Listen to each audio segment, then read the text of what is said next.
Physical Science 012 at Solano Community College. In this 6-week summer course, you're going to cover the 28 chapters in Hewitt's Conceptual Physical Science textbook. And we're going to do this together through Canvas. So the whole class is designed around being online and asynchronous, so you're going to be learning yourself. And you're going to follow along with videos, both videos that I've made and videos from the publisher.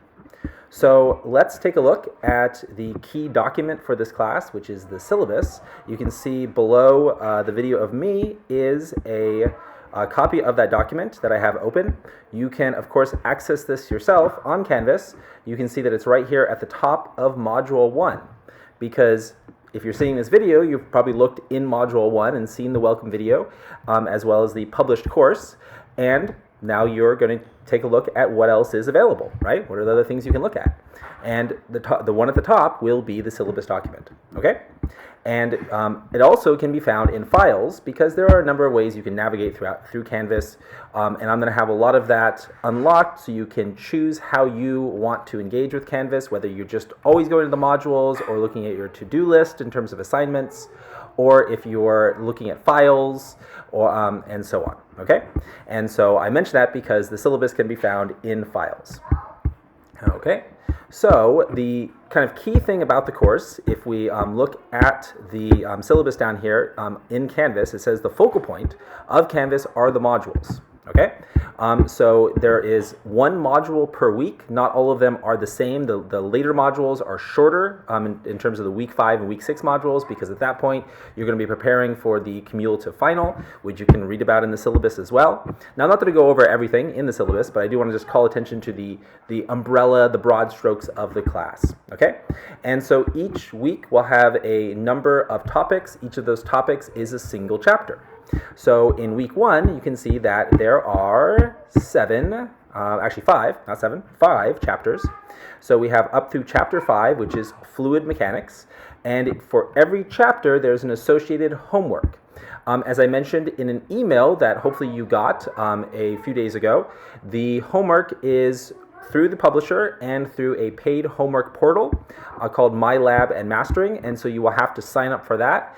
It'll likely include a e-text copy and cost you $99.99, but there may be other options. Just that's certainly the default one that shows up when you log in.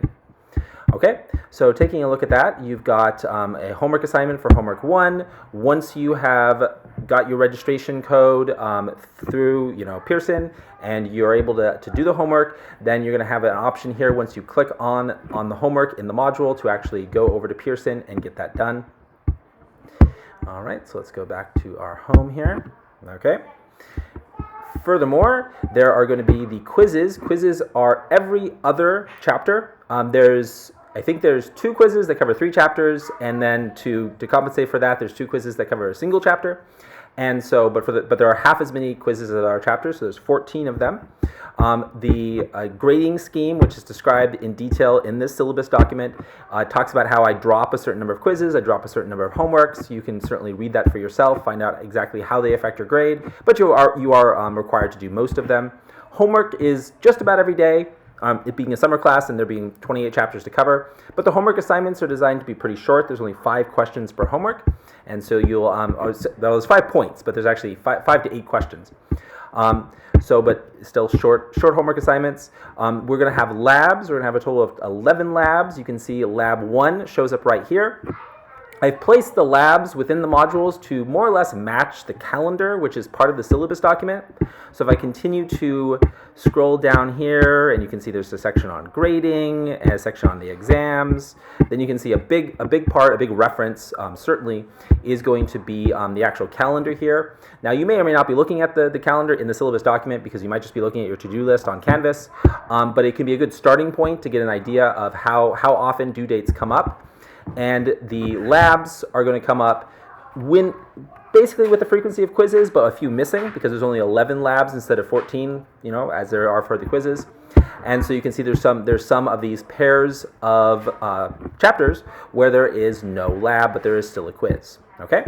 And so all the due dates are listed here. Now, probably the most important due dates that you're going to want to think about and kind of think ahead on are the due dates of the exams. So there's going to be online exams. There's one that's going to be due on Tuesday, June 27th. There is the second exam that's due on Tuesday, July 11th. And then finally, the final comprehensive exam that's going to be due on July 21st, which is the last day of summer school. Okay? And so those are the most important dates.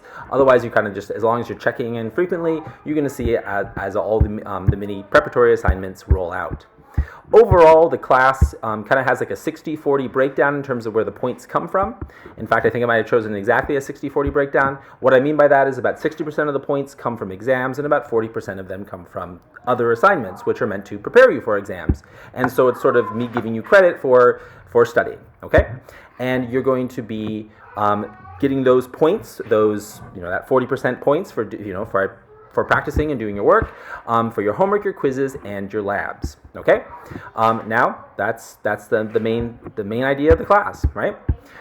So hopefully everything makes sense and you're able to navigate through Canvas and check everything out and send me a message if you have any questions. My preferred means of communication would be a message through Canvas, but you can also email me, but I'm going to get back to you in 3 or 4 days with an email, and I'll get back to you within 2 days for a Canvas message. And that is going to conclude our welcome video. So again, welcome to the class, and I look forward to hearing from many of you. Bye for now.